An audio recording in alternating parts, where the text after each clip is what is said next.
إن الحمد لله نحمده ونستعينه ونستغفره ونعوذ بالله من شرور أنفسنا ومن سيئات أعمالنا. من يهده الله فلا مضل له ومن يضلل فلا هادي له. وأشهد أن لا إله إلا الله وحده لا شريك له وأشهد أن محمدا عبده ورسوله. اللهم صل على محمد وعلى آل محمد كما صليت على إبراهيم وعلى آل إبراهيم إنك حميد مجيد. اللهم بارك على محمد وعلى آل محمد كما باركت على إبراهيم وعلى آل إبراهيم إنك حميد مجيد. أما بعد فإن خير الحديث كتاب الله وخير الهدي هدي محمد صلى الله عليه وسلم وشر الأمور محدثاتها وكل محدثة بدعة وكل بدعة ضلالة وكل ضلالة في النار. يا أيها الذين آمنوا اتقوا الله حق تقاته ولا تموتن إلا وأنتم مسلمون. يا أيها الناس اتقوا ربكم الذي خلقكم من نفس واحدة وخلق منها زوجها وبث منهما رجالا كثيرا ونساء واتقوا الله الذي تساءلون به والأرحام إن الله كان عليكم رقيبا. يا أيها الذين آمنوا اتقوا الله وقولوا قولا سديدا يصلح لكم أعمالكم ويغفر لكم ذنوبكم ومن يطع الله ورسوله فقد فاز فوزا عظيما. عزیز القدر بھائیو اور دوستو، اللہ رب العزت نے اس امت کو بہترین امت بنایا ہے. اللہ نے قرآن مجید میں ارشاد فرمایا کنتم خیر امہ، اور اسی طرح فرمایا وَكَذَلِكَ جَعَلْنَاكُمْ أُمَّةً وَسَطًا، کہ ہم نے آپ کو بہترین امت بنایا. اس امت کو بہترین بنانے کی کئی وجوہات ہیں. یہ اس امت کی خیریت، یہ اس امت کے افضل ہونے کی کئی وجوہات ہیں. ان میں سے ایک یہ ہے کہ اس امت کے جو نبی ہیں حضرت محمد صلی اللہ علیہ وسلم، وہ باقی تمام انبیاء سے افضل ہیں. تو جس طرح اس امت کے نبی تمام انبیاء سے افضل ہیں، اسی طرح سے یہ امت باقی امتوں سے افضل ہے. اس کی دوسری وجہ یہ ہے کہ اللہ رب العزت نے اس امت کو امت وسط بنایا ہے. یعنی اللہ رب العزت نے اس امت کو وہ دین دیا ہے کہ جس میں اعتدال ہے، جس میں میانہ روی ہے، جس میں نہ تقصیر ہے نہ غلو ہے. غلو اور تقصیر کے درمیان کا راستہ اختیار کرنے کی اللہ رب العزت نے توفیق دی ہے اس امت کو. لہذا اس دین میں دین پر عمل کرتے ہوئے اس امت کے ہر فرد پر یہ لازم ہے کہ وہ نہ دین میں زیادتی کرے، اضافہ کرے، اور نہ ہی وہ دین سے کسی چیز کی کمی کرے. کمی بیشی کرنا، تقصیر کرنا یا غلو کرنا، یہ دونوں چیزیں درست نہیں ہیں. میرے بھائیوں، ایک صحابی جس کا واقعہ ہم نے پہلے بھی ذکر کیا تھا، رسول اکرم صلی اللہ علیہ وسلم کی خدمت میں حاضر ہوا. وہ ایک اعرابی بدو دیہاتی تھا، جاہل تھا، دین کے احکام سے ناواقف تھا. آ کر کے رسول اکرم صلی اللہ علیہ وسلم سے دین اسلام کے اہم احکامات کے بارے میں سوال کیا. رسول اکرم صلی اللہ علیہ وسلم نے اس کو بتلایا کہ دن اور رات میں اللہ رب العزت نے تمہارے اوپر 5 نمازیں فرض کی ہیں. کہا ان 5 نمازوں کے سوا کوئی اور نماز بھی ہے جس کو اللہ تعالیٰ نے میرے اوپر فرض کیا ہو؟ فرمایا نہیں. پھر آپ صلی اللہ علیہ وسلم نے فرمایا کہ اللہ رب العزت نے رمضان کے مہینے کے روزے تمہارے اوپر فرض کیے ہیں. عرض کیا یا رسول اللہ، کیا رمضان کے روزوں کے علاوہ کوئی اور کسی اور دن کا روزہ جو ہے وہ بھی میرے اوپر فرض ہے؟ فرمایا رسول اکرم صلی اللہ علیہ وسلم نے کہ نہیں، رمضان کے روزے ہی فرض ہیں، اس کے علاوہ کوئی اور روزہ فرض نہیں ہے. پھر نبی کریم صلی اللہ علیہ وسلم نے زکوٰۃ کے بارے میں آگاہ کیا کہ اللہ تعالیٰ نے زکوٰۃ فرض کی ہے. اس نے کہا اللہ کے رسول، کیا زکوٰۃ کے علاوہ کوئی اور بھی اللہ کا حق ہے جو مال سے نکالنا میرے اوپر لازم ہے؟ فرمایا رسول اکرم صلی اللہ علیہ وسلم نے کہ نہیں، کہ اور حق فرض نہیں ہے. نہ نمازیں 5 نمازوں کے علاوہ فرض ہیں الا یہ کہ تو نفل نماز پڑھے، اور نہ ہی رمضان کے روزوں کے علاوہ کوئی اور روزہ فرض ہے الا یہ کہ تو نفلی روزہ رکھے، اور نہ ہی زکوٰۃ کے علاوہ کوئی اور صدقہ فرض ہے الا یہ کہ تو نفلی صدقہ کرے۔ جب یہ شخص جانے لگا تو کہنے لگا واللہ لا ازید علی ھذا ولا انقص، اللہ کی قسم میں نہ اس سے زیادہ کروں گا نہ اس میں کمی کروں گا۔ رسول اکرم صلی اللہ علیہ وسلم نے اس کی یہ بات سنی تو کیا فرمایا؟ فرمایا افلح ان صدق، کہ یہ شخص کامیاب ہو گیا اگر اس نے سچ کہا ہے، اگر یہ اس بات پہ عمل کرتا رہا کہ میں نے جو دین بتلایا اس میں وہ نہ کمی کرے گا نہ اس میں اضافہ کرے گا، اگر وہ اسی بات پہ قائم رہا تو پھر یہ شخص کامیاب ہو گیا۔ اور دوسری روایت میں فرمایا کہ دخل الجنت ان افلح ان صدق، کہ یہ شخص جنت میں داخل ہو گیا اگر یہ سچ کہہ رہا ہے اور اگر یہ اپنی بات پہ قائم رہتا ہے۔ اس سے معلوم یہ ہوا کہ دین میں نہ تقصیر جائز ہے اور نہ دین میں غلو جائز ہے، دین میں اعتدال کی راہ اختیار کرنے کا حکم دیا گیا ہے، لہذا ہمیں اعتدال کی راہ جو درمیانہ راستہ ہے، اور وہ پورے کا پورا دین جو ہے وہ پورے کا پورا دین وسط ہے، دین میں نہ تقصیر ہے نہ غلو ہے، تو اس پورے دین پہ اسی طرح عمل کرنا چاہیے جس طرح یہ دین ہے، نہ اس میں اضافہ کرتے ہوئے اور نہ اس میں کمی کرتے ہوئے۔ میرے بھائیو، آج ہمارے خطبہ کا موضوع ہے غلو۔ غلو کس کو کہتے ہیں اور اس کی انواع و اقسام کیا ہے، اس کی حقیقت کیا ہے؟ غلو کا معنی ہے مجاوزۃ الحد، حد سے تجاوز کرنا، یعنی شریعت کے اندر اگر ایک حد مقرر کر دی گئی ہے تو اس حد سے آگے بڑھنا، اس کو غلو کہتے ہیں۔ مثال کے طور پر آپ دیکھیں کہ جمعہ کی 2 رکعتیں ہیں، اگر کوئی شخص یہ کہے کہ میں جمعہ کے 2 فرض نہیں بلکہ 4 پڑھتا ہوں، یقیناً اس نے حد سے تجاوز کیا۔ مغرب کی 3 رکعات ہیں، اگر کوئی شخص یہ کہے کہ نہیں میں 3 نہیں 4 پڑھتا ہوں، اگر کوئی شخص یہ کہے کہ میں فجر کی 2 نہیں 4 پڑھتا ہوں، یا ظہر اور عصر کی 4 نہیں بلکہ 6 پڑھتا ہوں، یہ فرض رکعات کی بات کر رہا ہوں، اگر کوئی شخص اس طرح کہے گا یا اس طرح کرے گا تو وہ یقیناً غلو کرے گا، وہ حد سے تجاوز کرے گا، اور اس طرح حد سے تجاوز کرنا درست نہیں ہے۔ آگے ہم چند مثالیں دے کر اور چند دلائل دے کر کے ثابت کریں گے کہ کہاں کہاں غلو ہو رہا ہے۔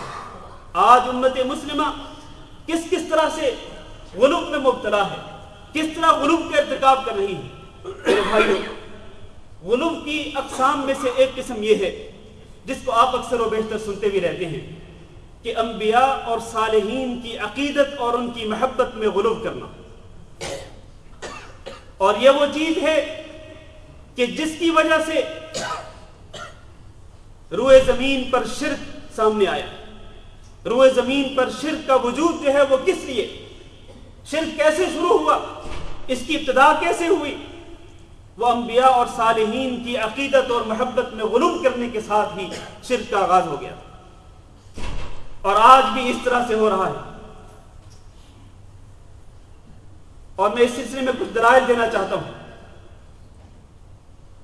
یہود نے کہا تھا کہ عزیر اللہ کے بیٹے ہیں، قالت الیہود عزیر ابن اللہ وقالت النصارى المسیح ابن اللہ، نصارہ نے کہا کہ مسیح یعنی حضرت عیسیٰ علیہ السلام اللہ کے بیٹے ہیں۔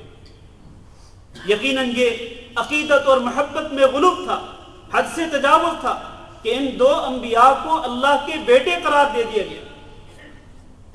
اللہ رب العزت نے فرمایا یضاہئون قول الذین کفروا من قبل قاتلہم اللہ انا یؤفکون، اللہ نے بڑے سخت الفاظ کے ساتھ ان لوگوں کو تنبیہ کی کہ جنہوں نے عزیر اور عیسیٰ علیہ السلام کو اللہ کا بیٹا قرار دے دیا۔ اور نبی کریم صلی اللہ علیہ وسلم نے ارشاد فرمایا کہ الا وان من كان قبلكم كانوا يتخذون قبور انبيائهم وصالحيهم مساجد، خبردار تم سے پہلے جو لوگ تھے وہ اپنے انبیاء اور اپنے صالحین کی قبروں کو سجدہ گاہ بنا لیا کرتے تھے۔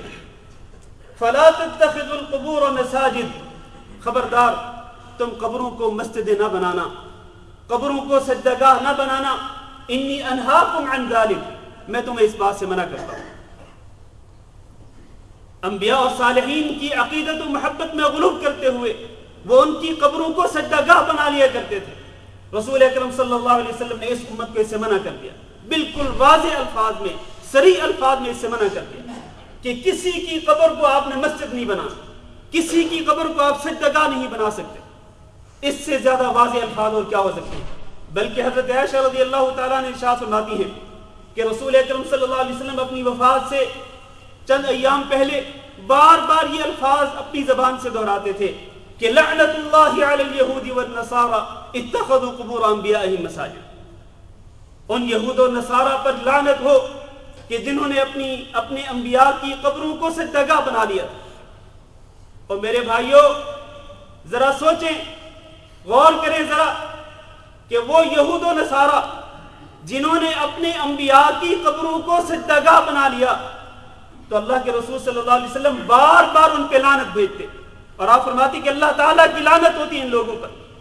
اور آج افسوس کے ساتھ کہنا پڑتا ہے کہ اس امت میں سے بھی بہت سارے لوگ اپنے صالحین کی قبروں کو سجدہ گاہ بنا لیتے ہیں, جن کو وہ اولیاء کرام کہتے ہیں, جن کو وہ بزرگان دین کہتے ہیں.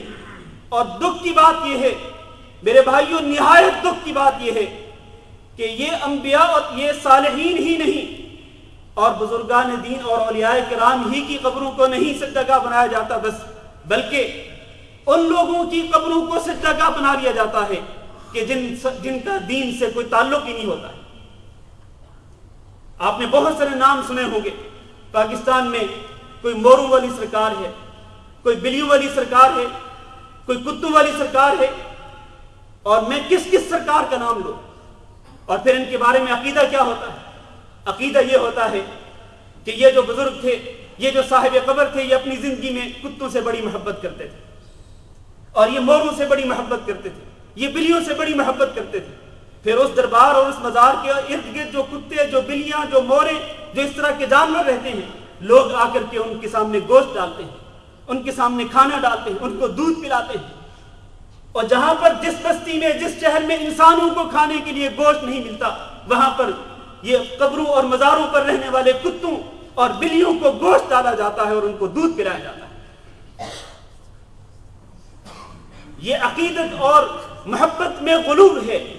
یقیناً یہ بہت زیادہ غلو ہے. اس قدر حد سے تجاوز ہے کہ اس قسم کے لوگوں کو بزرگان دین سمجھ لیا جاتا ہے, اس طرح کے لوگوں کو ائمہ کرام سمجھ لیا جاتا ہے, اور پھر ان کی قبروں پر ان کی قبروں کو سجدہ گاہ بنا لیا جاتا ہے, درباریں بنا لی جاتی ہیں, مزار بنا لیے جاتے ہیں. اور عقیدت بھی کیسی, کہا جاتا ہے کہ یہ جو مورو والی سرکار ہے, اس سرکار کے ارد گرد, اس دربار کے ارد گرد 14 کلومیٹر تک کسی کو اجازت نہیں کہ وہ کسی مور کو ہاتھ لگائے. اور اگر کوئی شخص ان موروں میں سے کسی مور کو ہاتھ لگائے گا, پکڑنے کی کوشش کرے گا, تو پھر اس کے لیے بہت زیادہ نقصان ہوگا.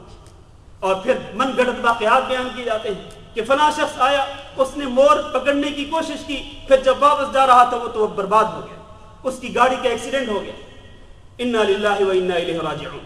اس قسم کے گندے لوگوں کی قبروں کو سجدہ گاہ بنا لیا گیا, اور ان کی قبروں پر رہنے والے حرام جانوروں کے ساتھ اتنی محبت اور اتنی عقیدت. اس پر انا للہ و انا الیہ راجعون نہ پڑھے تو کیا کہیں. میرے بھائیوں آپ دیکھیں, حضرت ام حبیبہ اور حضرت ام سلمہ رضی اللہ تعالی عنہما, انہوں نے رسول اکرم صلی اللہ علیہ وسلم کے سامنے ایک گرجا گھر کا ذکر کیا جس کو انہوں نے حبشہ میں دیکھا تھا. ایک گرجا گھر, ایک کنیسہ, اور اس میں ان لوگوں نے مورتیاں بنا کے رکھی ہوئی تھی. جب ام حبیبہ اور ام سلمہ رضی اللہ تعالی عنہما نے اس کا ذکر کیا تو رسول اکرم صلی اللہ علیہ وسلم نے کیا ارشاد فرمایا؟ فرمایا کہ ان اولئک اذا كان فيهم الرجل الصالح, یہ وہ لوگ تھے کہ جن میں اگر کوئی ایک صالح نیک آدمی ہوتا, فماتا, پھر وہ مر جاتا, بنوا علی قبره مسجدا, تو وہ اس کی قبر پر مسجد بنا دیا کرتے تھے. وصوروا فيه تلك الصور, اور پھر یہ مورتیاں اور یہ تصویریں ان درباروں اور ان مزاروں پر رکھ دی جاتی تھیں. فرمایا اولئک شرار الخلق عند اللہ یوم القیامہ. اور یہ جو کہ ایک صالح آدمی, ایک نیک آدمی کی قبر پر مسجد بنا دیا کرتے تھے, یہ الفاظ ذرا توجہ سے سنیے گا. یہ لوگ کہ جو ایک صالح اور نیک آدمی کی قبر پر یہ مسجد بنا لیا کرتے تھے اور پھر اس مسجد میں مورتیاں رکھ دیا کرتے تھے, فرمایا اولئک شرار الخلق عند اللہ یوم القیامہ, یہ لوگ قیامت کے دن اللہ رب العزت کے نزدیک سب سے زیادہ برے لوگ سمجھے جائیں گے. سب سے زیادہ برے لوگ یہی ہوں گے کہ جنہوں نے اپنے صالحین کی قبروں کو سجدگاہ بنا لیا اور ان قبروں پر, ان درباروں اور مزاروں پر مورتیاں رکھ لی, تصویریں رکھ لی, مجسمے رکھ لیے. یہ شرار الخلق ہیں, مخلوق میں سب سے بدترین مخلوق ہیں یہ لوگ. اور آج لوگ افسوس کے ساتھ کہنا پڑتا ہے کہ یہی کام کر رہے ہیں. جس کام کی وجہ سے رسول اکرم صلی اللہ علیہ وسلم نے ان کو سب سے برا قرار دیا, بدترین مخلوق قرار دیا, اسی کام کو آج اس امت مسلمہ کے لوگوں نے اختیار کر رکھا ہے. تو یہ پہلی قسم ہے کہ انبیاء اور صالحین کی عقیدت میں اور ان کی محبت میں اس قدر تجاوز کرنا. میرے بھائیوں, انبیاء کے ایک مقام ہے, اس مقام و مرتبے کا اعتراف کرنا لازم ہے.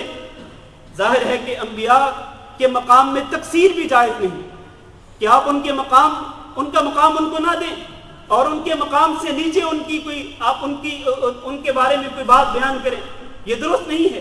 ان کا مقام ان کو دینا چاہیے. اسی طرح بزرگان دین اور اولیاء کرام, ان کا مقام و مرتبہ ان کو دینا چاہیے, لیکن ان کی عقیدت و محبت میں اس قدر غلو کرنا, تجاوز کرنا کہ ان کو پھر اللہ رب العزت کے اختیارات دیے جائیں کہ یہاں سے اولاد بھی ملتی ہے, یہاں سے مرادیں پوری ہوتی ہیں, اور پھر ان کے نام رکھ لیے گئے. کسی کا نام داتا, تو کسی کا نام غوث, کسی کا نام دستگیر, کسی کا نام سخی سروت, اور کسی کا نام گنج بخش, اور پتہ نہیں کیا کیا نام رکھ دیے. ما انزل اللہ بہا من سلطان ان ہی الا اسماء سمیتموها انتم وآباؤکم ما انزل اللہ بہا من سلطان. یہ وہ نام ہیں کہ جو تم نے اور تمہارے آباء و اجداد نے رکھ چھوڑے تھے. اللہ رب العزت نے ان ناموں کی کوئی دلیل ذکر نہیں کی. اللہ نے تو کسی کو نہیں کہا کہ یہ غوث ہے, یہ داتا ہے اور یہ فلان ہے. یہ لوگوں کے رکھے ہوئے نام ہیں. تو اس طرح عقیدت اور محبت میں اس قدر غلو جو ہے یقینی طور پر یہ جائز نہیں ہے. اس لیے رسول اکرم صلی اللہ علیہ وسلم نے ارشاد فرمایا کہ لا تطرونی کما اطرت النصارى المسیح ابن مریم, کہ تم مجھے میری تعریف میں حد سے تجاوز نہ کرو جس طرح کہ نصارہ نے حضرت مسیح حضرت عیسیٰ علیہ السلام کی تعریف میں تجاوز کیا اور ان کو اللہ تعالیٰ کا بیٹا قرار دے دیا. اس طرح تم میری تعریف میں حد سے تجاوز نہ کرو. پھر فرمایا انما انا عبد اللہ ورسولہ فقولوا عبد اللہ ورسولہ, کہ میں اللہ کا بندہ اور اللہ کے رسول ہوں, لہذا تم سب کے سب مجھے اللہ کا بندہ اور اللہ کے رسول ہی کہو. میرے بھائیوں, غلو کی ایک اور قسم, عبادت میں غلو کرنا, عبادت میں حد سے تجاوز کرنا, یہ بھی درست نہیں ہے. ظاہر ہے کہ ہر عبادت توقیفی ہے. توقیفی کا معنی کیا ہے کہ اللہ رب العزت نے عبادت کا طریقہ بتلا دیا, رسول اکرم صلی اللہ علیہ وسلم نے عبادت کی کیفیت بتلا دی. جو کیفیت, جو طریقہ, جو مقدار, جو تعداد عبادت کی اللہ اور اللہ کے رسول نے بتلا دی, اس سے تجاوز نہیں کرنا چاہیے اور اسی حد تک رہنا چاہیے جو حد اللہ تعالیٰ نے مقرر کر دی کسی بھی عبادت کے لیے. آپ دیکھیں رسول اکرم صلی اللہ علیہ وسلم حج کے موقع پر جب مزدلفہ سے مینا کی طرف واپس تشریف لا رہے ہیں تو آپ راستے میں ابن عباس رضی اللہ تعالیٰ عنہ کو کہتے ہیں کہ القط لی حصیات, کہ میرے لیے کچھ کنکریاں چن کے دو. تو ابن عباس رضی اللہ تعالیٰ عنہ کہتے ہیں کہ میں نے کچھ کنکریاں چن کے دی جن کا سائز بڑا تھا.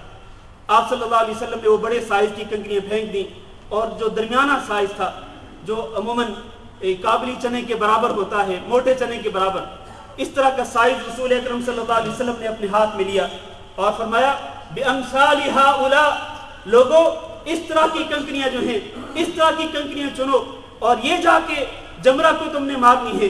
وَإِيَّاكُمْ وَالْغُلُوَّ فِي الدِّينِ, اور تم دین میں غلو کرنے سے اور حد سے تجاوز کرنے سے پرہیز کرنا, بچ جانا.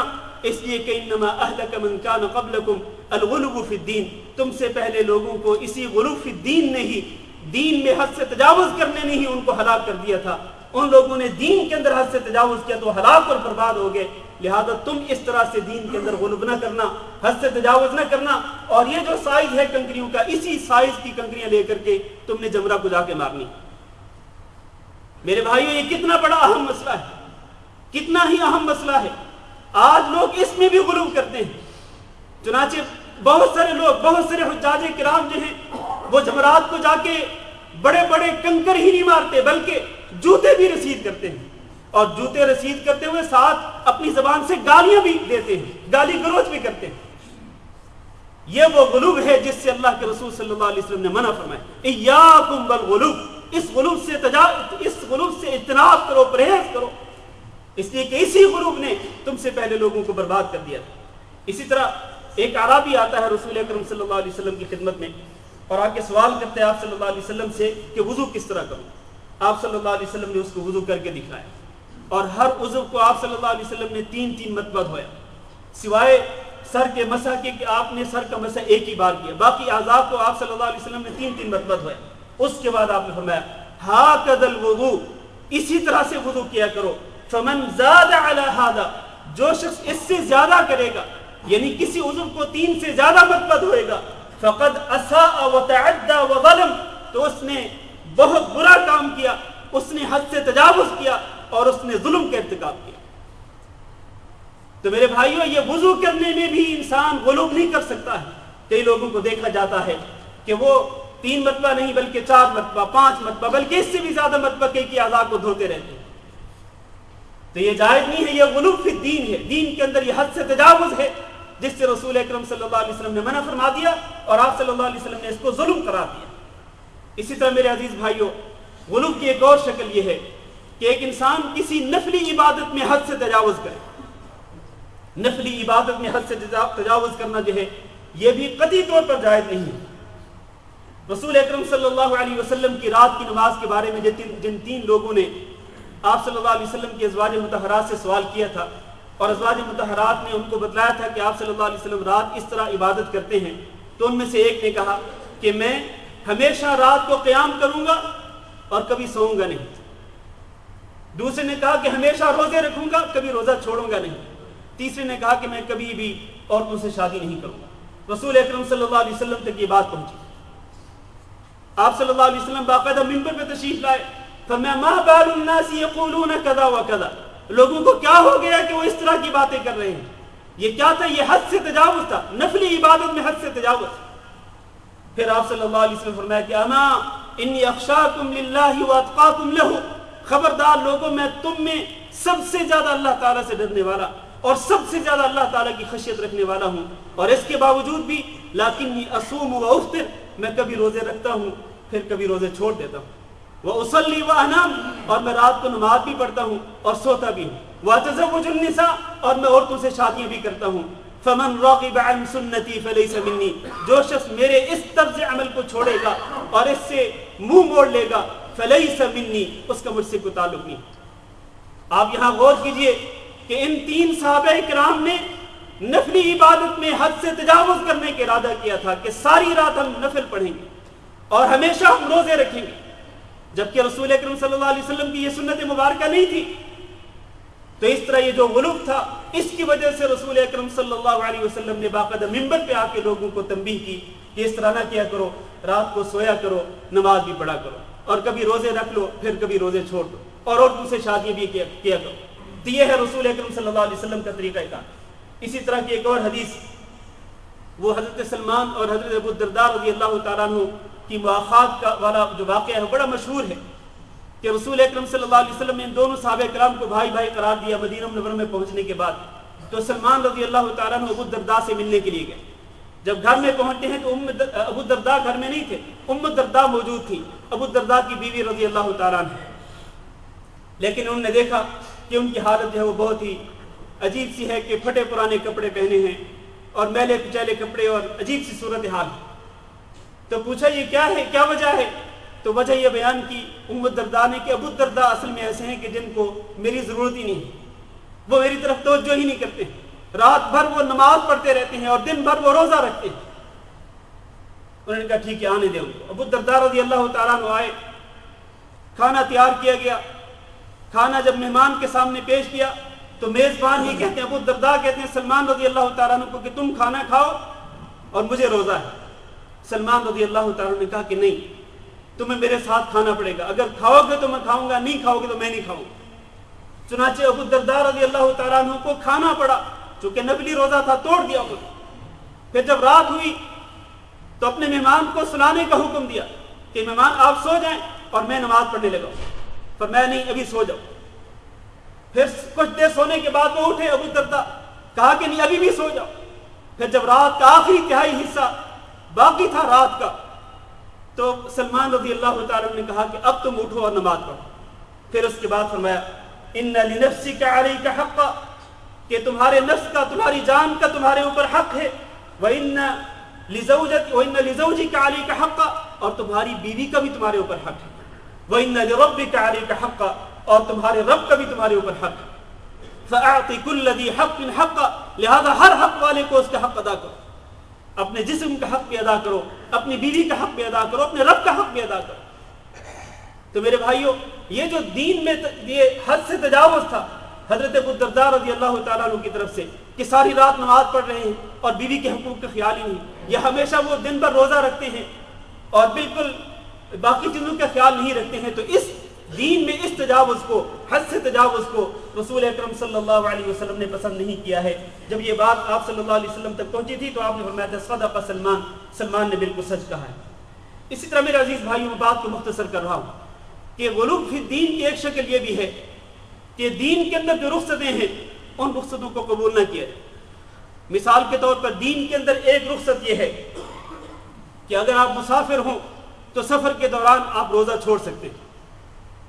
اگر سفر آپ کے لیے مشقت کا باعث بنتا ہے اور اس سفر میں آپ روزہ نہیں رکھ سکتے ہیں تو روزہ نہ رکھیں, بلکہ اس مشقت اگر ہو رہی ہو تو اس حالت میں واجب ہے کہ آپ روزہ چھوڑ دیں.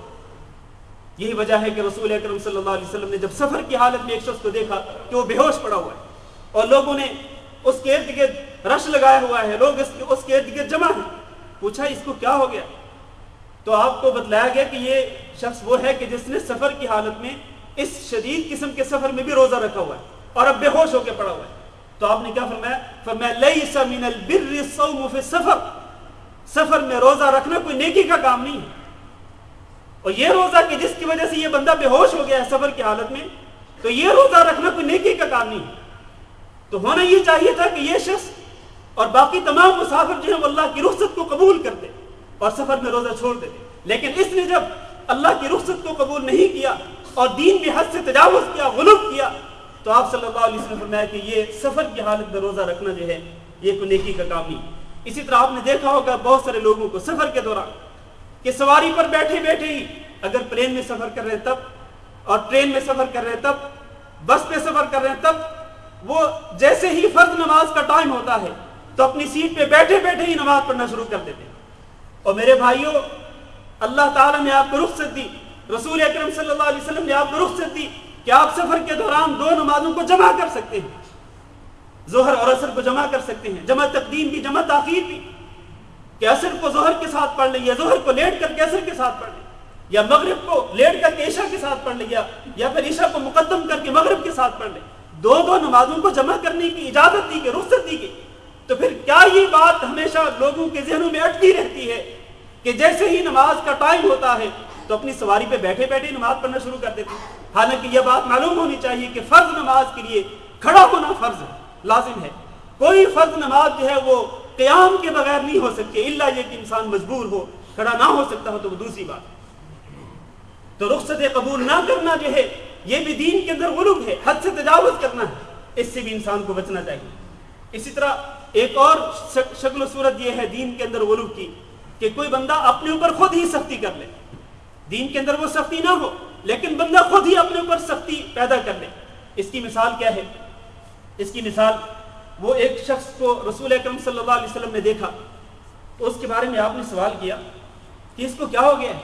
تو صحابہ کرام نے بتایا کہ اصل میں اس نے نظر مان رکھی ہے, نظر ان یقوم ولا یقعد. نظر کیا مانی ہے کہ یہ کھڑا رہے گا, بیٹھے گا نہیں.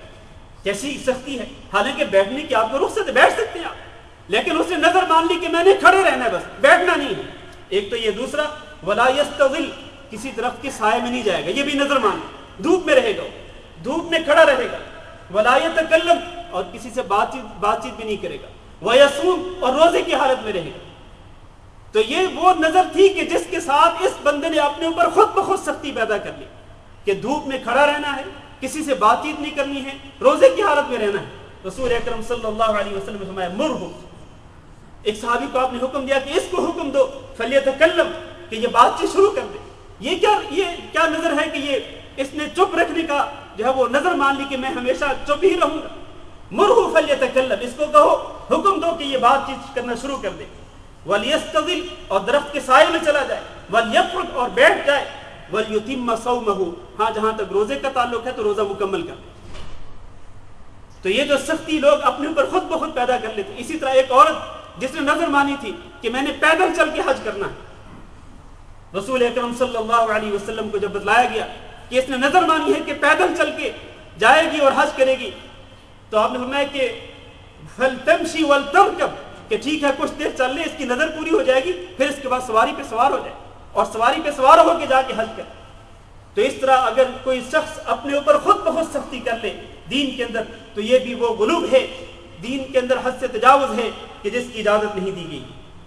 آخری بات یہ میرے عزیز بھائیوں کہ دین کے اندر غلو کی ایک اور شکل و صورت یہ بھی ہے کہ وہ حضرات جو میدان دعوت میں کام کرتے ہیں، وہ دعوت دیتے ہوئے لوگوں پر سختی کرتے ہیں، اور دین کے اندر جہاں آسانی ہوتی ہے وہاں آسانی رہنے نہیں دیتے ہیں، بلکہ وہاں پر تنگی پیدا کرتے ہیں، اور بجائے اس کے کہ لوگوں کو نیک اعمال کی ترغیب دلائیں، بلکہ وہ لوگوں کی نفرت کا سبب بنتے ہیں. اپنی سختی کی وجہ سے، سخت مزاجی کی وجہ سے، یا بد اخلاقی کی وجہ سے، یا اپنے منہج اور اپنے طریقہ کار میں سختی تشدد کی وجہ سے وہ نفرت کا سبب بن جاتے ہیں، لوگوں کو دین سے دوری کا سبب بنتے ہیں. رسول اکرم صلی اللہ علیہ وسلم نے جب 2 صحابہ کرام کو یمن کی طرف داعی کے طور پر بھیجا تھا تو آپ نے ان کو کچھ ہدایات دی تھی. ان ہدایات میں سے ایک ہدایت یہ بھی تھی کہ یسرا ولا تعسرا، کہ دین میں آسانیاں پیدا کرنا اور تنگی پیدا نہ کرنا. آسانیاں پیدا کرنے کا مطلب یہ نہیں ہے کہ دین کے احکام سے دستبرداری اختیار کر لینا تاکہ لوگ دین کے اندر آسانی محسوس کریں. نہیں، دین کے احکامات جو ہیں وہ جس طرح ہیں اسی طرح بیان کرنا، اور سارے کے سارے دین کے احکامات جو ہیں وہ آسان ہیں، دین کے احکامات میں کوئی تنگی نہیں.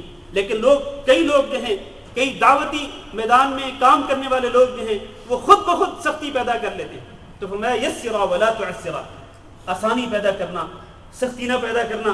وبشرا ولا تنفرا، لوگوں کو خوشخبری دینا، ان کو نفرت نہ دلانا. وتطاوعا ولا تختلفا، اور تم دونوں جب دعوت کے میدان میں کام کرو تو اتفاق اور اتحاد کے ساتھ، پیار و محبت کے ساتھ تم اس کام کو جاری رکھنا. ولا تختلفا، آپس میں ایک دوسرے سے اختلاف نہ کرنا. میرے عزیز بھائیوں، یہ غلو کی چند شکلیں میں نے آپ کے سامنے انتہائی اختصار کے ساتھ بیان کی ہیں، ورنہ کچھ اور صورتیں اور کچھ اور دلائل بھی تھے جن کو قلت وقت کی وجہ سے میں پیش نہیں کر سکتا ہوں.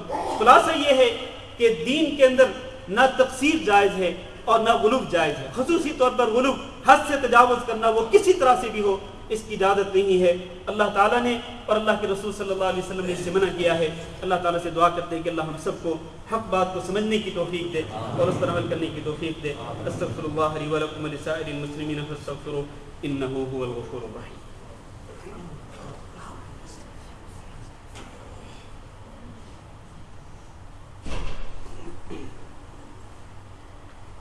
إن الحمد لله نحمده ونستعينه ونستغفره ونعوذ بالله من شرور أنفسنا ومن سيئات أعمالنا. من يهده الله فلا مضل له ومن يضلل فلا هادي له.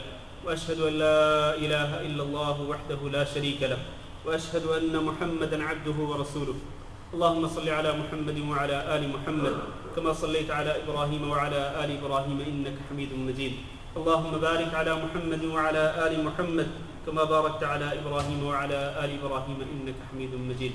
اما بعد، عزیز بھائی اور دوستو، دین کے اندر غلو کی ایک اور شکل و صورت جو آج کل بہت زیادہ ہمیں نظر آ رہی ہے وہ یہ ہے کہ کئی لوگ کفر کا فتویٰ لگانے میں بہت جلد بازی کرتے ہیں، اور کسی کو کافر کہتے ہیں تو کسی کو بدعتی کہتے ہیں، اور کسی کو زندیق کہتے ہیں تو کسی کو منافق کہتے ہیں.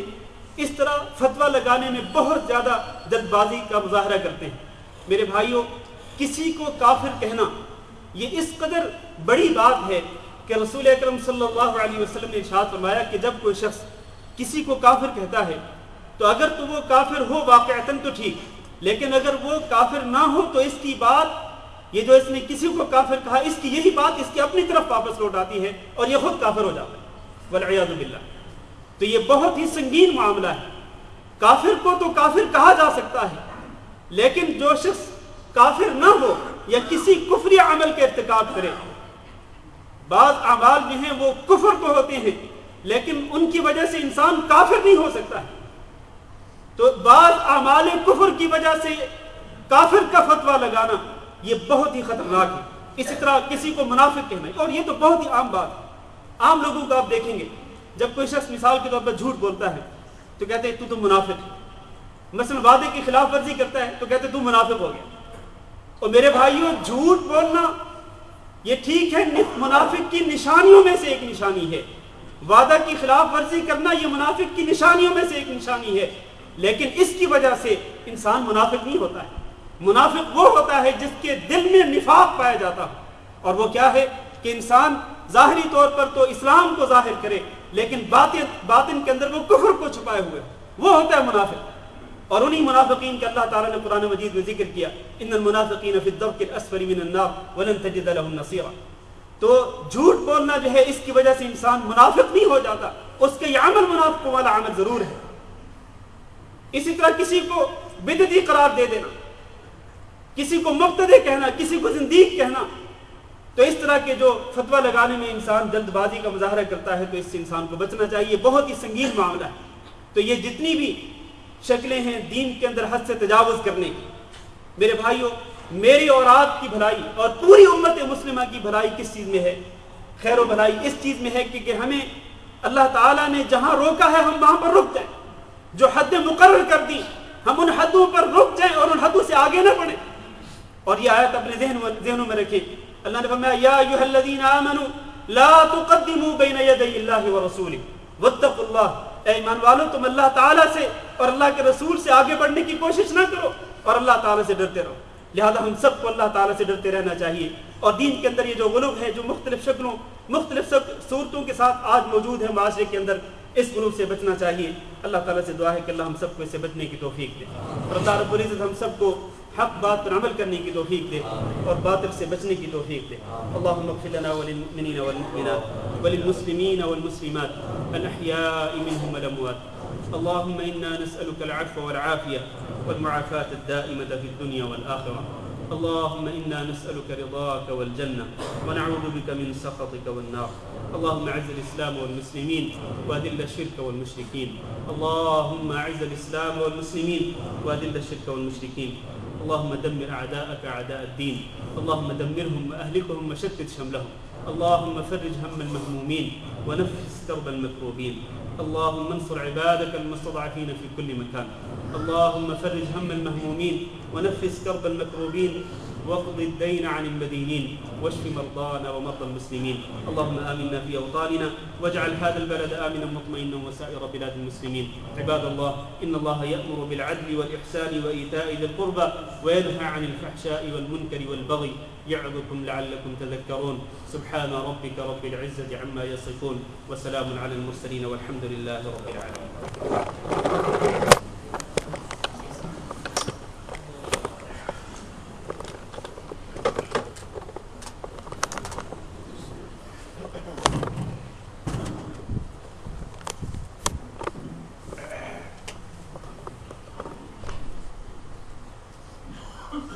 الله أكبر الله أكبر، أشهد أن لا إله إلا الله، أشهد أن محمد رسول الله، حي على الصلاة حي على الفلاح، قد قامت الصلاة قد قامت الصلاة، الله أكبر الله أكبر، لا إله إلا الله۔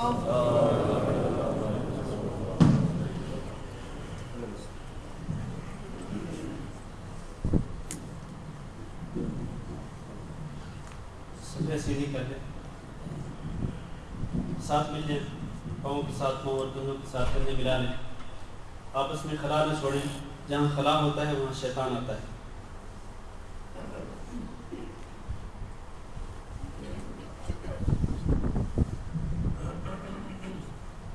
اللہ اکبر اللہ۔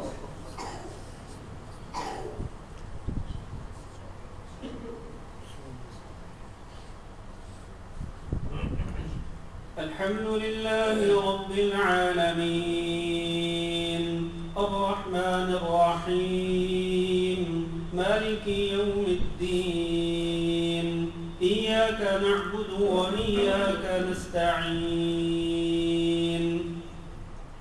اهدنا الصراط المستقيم صراط الذين أنعمت عليهم غير المغضوب عليهم ولا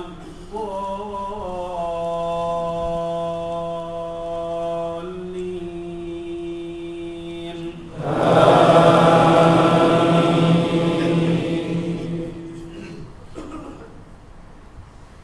سبح اسم ربك الأعلى الذي خلق فسوى والذي قدر فهدى والذي أخرج المرعى فجعله غثاء أحوى سنقرئك فلا تنسى إلا ما شاء الله إنه يعلم الجهر وما يخفى ونيسرك لليسرى فذكر إن نفعت الذكرى سيذكر من يخشى ويتجنبها الأشقى الذي يصلى النار الكبرى ثم لا يموت فيها ولا يحيا قد أفلح من تزكى وذكر اسم ربه فصلى بل تؤثرون الحياة الدنيا والآخرة خير وأبقى إن هذا لفي الصحف الأولى صحف إبراهيم وموسى الله أكبر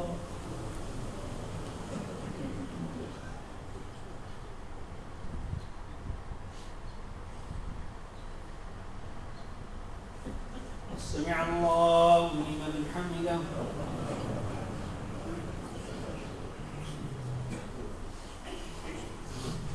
الله أكبر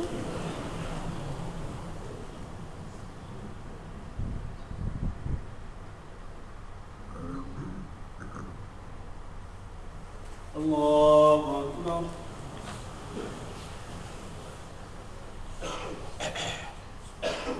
الله أكبر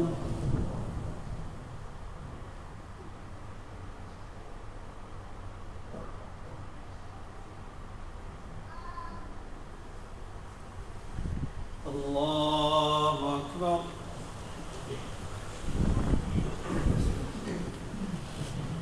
الحمد لله رب العالمين الرحمن الرحيم مالك يوم الدين إياك نعبد وإياك نستعين اهدنا الصراط المستقيم صراط الذين أنعمت عليهم غير المغضوب عليهم ولا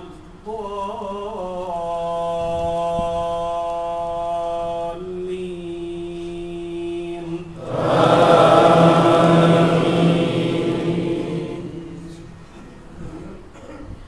هل أتاك حديث الغاشية وجوه يومئذ خاشعة عاملة ناصبة تصلى نارا حامية تسقى من عين آنية ليس لهم طعام إلا من ضريع لا يسمن ولا يغني من جوع وجوه يومئذ ناعمة لسعيها راضية في جنة عالية لا تسمع فيها لاغية فيها عين جارية فيها سرر مرفوعة وأكواب موضوعة ونمارق مصفوفة وزرابي مبثوثة أفلا ينظرون إلى الإبل كيف خلقت وإلى السماء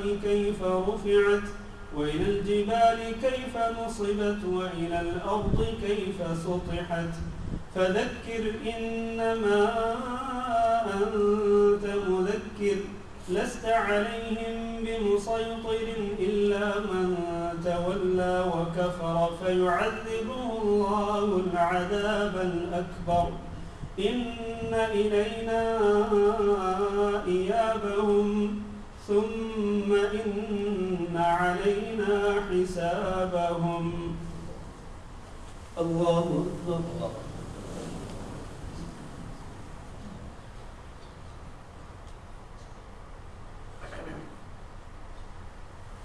سمع الله لمن حمده.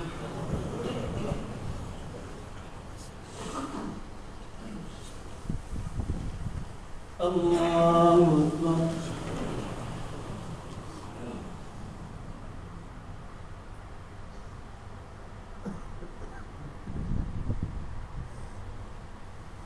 الله أكبر.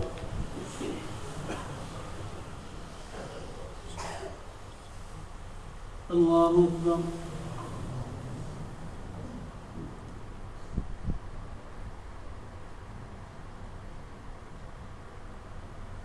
الله أكبر.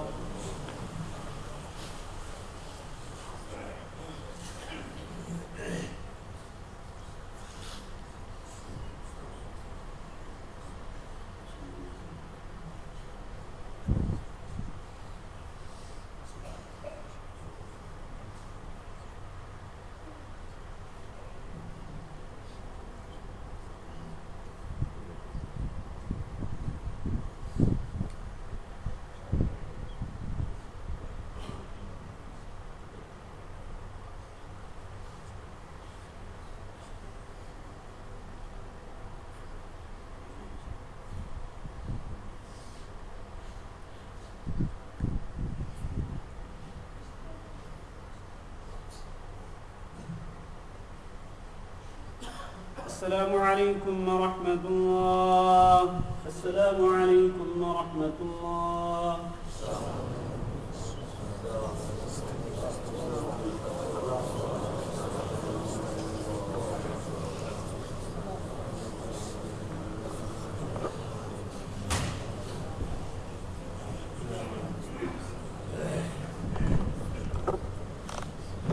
بسم اللہ الرحمن الرحیم. میرے بھائیوں دوستوں، ایک تو ضروری اعلان.